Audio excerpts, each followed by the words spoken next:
திருநெல்வேலியில் ஓய்வு பெற்ற காவல் உதவி ஆய்வாளர் மீதான தாக்குதல் குறித்து கவன ஈர்ப்பு தீர்மானத்தை கொண்டு வந்து இங்கு பலர் உரையாற்றியிருக்கிறார். எதிர்க்கட்சி தலைவர் உள்ளிட்ட பலர் உரையாற்றியிருக்கிறார்கள். இதில் கீழ்காணும் உறுப்பினர்கள் எங்களுடைய கவன ஈர்ப்பு தீர்மானத்தை கொடுக்கிற போது பெயர்கள் எழுதி தந்திருக்கிறார்கள். அவர்களை மாத்திரம் அனுமதிக்காமல் அதைத் தொடர்ந்து இதில் இடம்பெறாதவர்களும் அனுமதிக்கப்பட்டிருக்கிறார்கள் என்று சொன்னால் இதில் இந்த அரசு எவ்வளவு முக்கியத்துவம் தந்து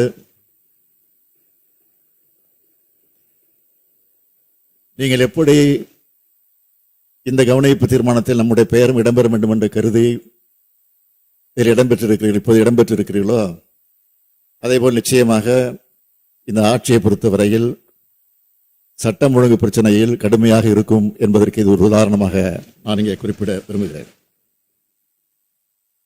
திருநெல்வேலி மாவட்டம் திருநெல்வேலி மாநகரம் மூர்த்தி ஜஹான் தைக்கா தெரு பகுதியில் வசித்து வந்த ஓய்வு பெற்ற காவல்துறை உதவி ஆய்வாளர் திரு ஜாகிர் ஹுசேன் என்பவர் நேற்று அதிகாலை திருநெல்வேலி நகர தெற்கு மவுண்ட் பகுதியில் சென்று கொண்டிருந்த போது அடையாளம் தெரியாத சில நபர்களால் வழிமறித்து தாக்கியதில் அவர் சம்பவ இடத்திலேயே உயிரிழந்துள்ளார். திரு ஜாகிர் ஹுசேன் அவர்களின் மனைவி அளித்த புகாரின் அடிப்படையில் திருநெல்வேலி மாநகர காவல்துறையினர் வழக்கு பதிவு செய்து விசாரணை மேற்கொண்டு வருகின்றனர். இதனிடையே இவ்வழக்கு தொடர்பாக திருநெல்வேலி தொட்டி பாலத்தெருவை சேர்ந்த இருவர் திருநெல்வேலி குற்றவியல் நடுவர் 4 நீதிமன்றத்தில் சரணடைந்த நிலையில் மற்ற எதிரிகளை காவல்துறையின் தனிப்படை அமைத்து தேடி வருகின்றனர்.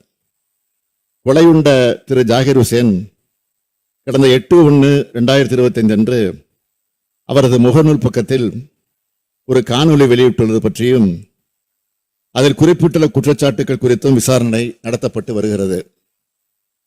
காவல்துறையின் முதற்கட்ட விசாரணையின்படி மறைந்த திரு ஜாகிர் ஹுசேனுக்கும் அதே பகுதியைச் சார்ந்த திரு கிருஷ்ணமூர்த்தி என்கிற கௌவிக் என்பவருக்கும் நிலம் தொடர்பாக ஒரு பிரச்சனை இருந்து வருகின்றது. இடப்பிரச்சனை தொடர்பாக கிருஷ்ணமூர்த்தி என்கிற கௌவிக் மற்றும் அவரது மைத்துனர் அக்பர் பாஷா ஆகியோர் திரு ஜாகிர் ஹுசேன் மீதும் திரு ஜாகிர் ஹுசேன் அவர்கள் எதிர்த்தரப்பினர் மீதும் மாறி மாறி புகார் மனுக்களை அளித்துள்ளனர்.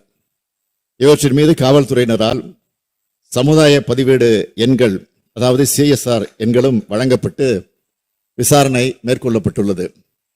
திரு ஜாகிர் ஹுசேன் அவர்கள் தனது உயிருக்கு அச்சுறுத்தல் இருப்பதாக சமூக வலைத்தளங்களில் வீடியோ வெளியிட்டதை தொடர்ந்து ஏற்கனவே பதியப்பட்ட CSRின் அடிப்படையில் அவரை அச்சுறுத்துவதாக குறிப்பிட்ட எதிர்த்தரப்பினரை திருநெல்வேலி மாநகர காவல் நிலையத்திற்கு அழைத்து காவல்துறையினர் விசாரித்துள்ளனர்.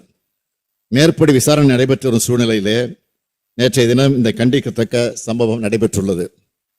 இக்கொலை வழக்கில் தீவிர விசாரணை நடத்தப்பட்டு குற்றவாளிகள், அவர்களுக்கு பின்னணியில் இருந்தவர்கள் அனைவர் மீதும் உரிய விசாரணை மேற்கொள்ளப்பட்டு பாரபட்சமின்றி நீதியின் முன் நிறுத்தப்படுவார் என்பதை இந்த அவைக்கு தெரிவித்துக் கொள்கிறேன். சட்டத்தை யாரும் தங்கள் கையில் எடுத்துக்கொள்ள இந்த அரசு அனுமதிக்காது. இந்த கொலை வழக்கில் மட்டுமல்ல, எந்த குற்றத்தில் ஈடுபடுவராக இருந்தாலும் சட்டத்தின் பிடியிலிருந்து தப்பிக்க முடியாது என்பதையும் தெரிவித்து அமைகிறேன். பாதகம் செய்பவரை கண்டால் நாம் பயம் கொள்ளலாகாது பாப்பா. மோதி மிதித்து விடு பாப்பா, அவர் முகத்தில் உமிழ்ந்து விடு பாப்பா. அண்மை செய்திகளை உடனுக்குடன் தெரிந்து கொள்ள இணைந்திருங்கள் எம் நாடு தொலைக்காட்சியுடன்.